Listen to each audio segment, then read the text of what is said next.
Hello दोस्तों, welcome to Road to IIT. Some more input has come. So again, these are some overviews कि कैसा रहा था हमारा फर्स्ट पेपर जो JEE मेंस का था, फर्स्ट सेशन, फॉरनून सेशन 2 सितंबर 2020. तो थोड़े कुछ और इनपुट्स हैं, जैसे कि क्वेश्चंस फ्रॉम मैथमेटिक्स वर लेंदी. ठीक है, थोड़े कुछ क्वेश्चंस जो थे वो मैथमेटिक्स के स्टूडेंट्स को लेंदी भी लगे थे. फिर questions from vector 3D was asked. ये छोटी छोटी चीज़ें अभी स्पेसिफिकली बताई गई है. इससे आपके पीछे के पेपर में कोई असर नहीं पड़ेगा. ठीक है, NTA या कोई भी ऐसी एग्जाम बॉडी होती है वो हमेशा ट्राई करती है कि मेंटेन बैलेंस करे, तो वो वही करेंगे यहाँ पे. कॉन्सेप्चुअल क्वेश्चंस फ्रॉम केमिस्ट्री, जो हर बार हम बोलते हैं कि केमिस्ट्री में से कॉन्सेप्चुअली क्वेश्चन आते हैं और केमिस्ट्री का सेशन हमेशा ईजी रहता है. दैट्स वाई मैं हमेशा बोलता हूँ कि केमिस्ट्री से स्टार्ट करना चाहिए. ठीक है, then most of the questions were from NCERT.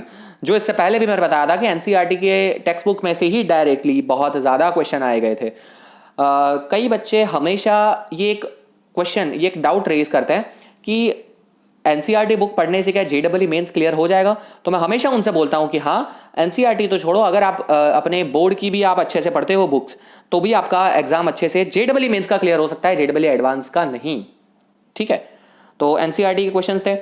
Most of the questions in physics were numerical based, मतलब कि जहां पे न्यूमेरिकल वैल्यू फाइंड करनी थी. ठीक है, ऐसे questions most of the questions physics के ऐसे ही थे. Then most of the questions in physics were asked from the class 12. ये भी हमने मोस्टली देखा है कि फिजिक्स वाले पोर्शन में, और एक्चुअली आई विल नॉट से physics only but chemistry, physics and maths in every session. जो क्लास 12 का पोर्शन होता है वो थोड़ा सा ज़्यादा रहता है, 60% में बोलूँगा, लेकिन यहाँ पे थोड़ा और ज़्यादा रहा होगा. लेकिन still again this are not the confirm news. Confirm news भी जल्दी आ जाएगी. Then again we have questions from mechanics. Okay, let's see next what we have. Yes, questions from mechanics were ask. Mechanics में से आता है question, हर बार वही पूछा है. सिमिलर क्वेश्चंस फ्रॉम NT अभ्यास वेर अभ्यास जो ऐप आई थी उसमें से जो क्वेश्चंस थे उसी हिसाब के थोड़े कुछ पैटर्न थी. एक्चुअली ये भी एक चीज़ है कि JEE मेंस में पैटर्न्स हमेशा फॉलो होती है. ठीक है, ऐसा नहीं है. अगर आप 75 क्वेश्चंस में से आपको बहुत कम ऐसे क्वेश्चंस देखने को मिलेंगे जो नई पैटर्न के होंगे. That we need to understand. That's why I always say solve previous question as much as you can. Then we have IUPAC naming in chemistry, the easiest thing we can say. Then we have organic and inorganic chemistry. In chemistry were asked from NCERT. chemistry में organic and inorganic के question again NCERT के text book में से ही थे. तो यही मैं बताता आ रहा हूँ, और वही चीज़ यहाँ पे भी प्रूवन हो गई है. अभी देखो एग्जाम आ गया तो no questions from solid state, chemical, kinetic, solution, colligative, chemistry. May be अभी श्योर नहीं है हम लोग, लेकिन ये इनिशियल इनपुट में से पता है कि इन सब में से क्वेश्चंस नहीं बने. लेकिन अगेन दैट डजंट मीन कि फ्यूचर में इस पे से क्वेश्चन नहीं बनेंगे. अभी और 5 दिन है, तो हर एक में से क्वेश्चन बन सकते हैं. ठीक है, आज का सेशन और 4 दिन है, तो हर किसी में भी क्वेश्चन आ सकता है. Possibilities are there.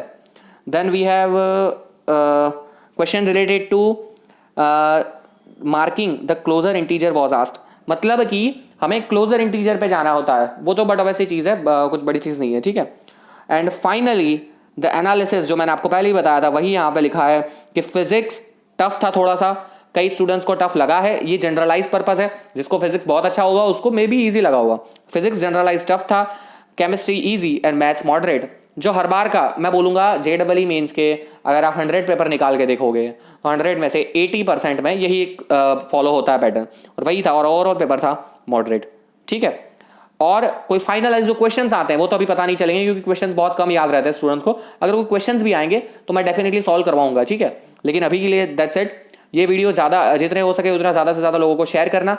News currently update के लिए जैसे ही कोई मुझे पता चलता है मैं अपडेट करता रहूँगा. उसके लिए चैनल को सब्सक्राइब कर दीजिए और बेल नोटिफिकेशन है वो दबा दीजिए. तब जैसे ही कोई वीडियो अपलोड होगा आपको नोटिफिकेशन मिलती जाएगी. ठीक है, थैंक यू.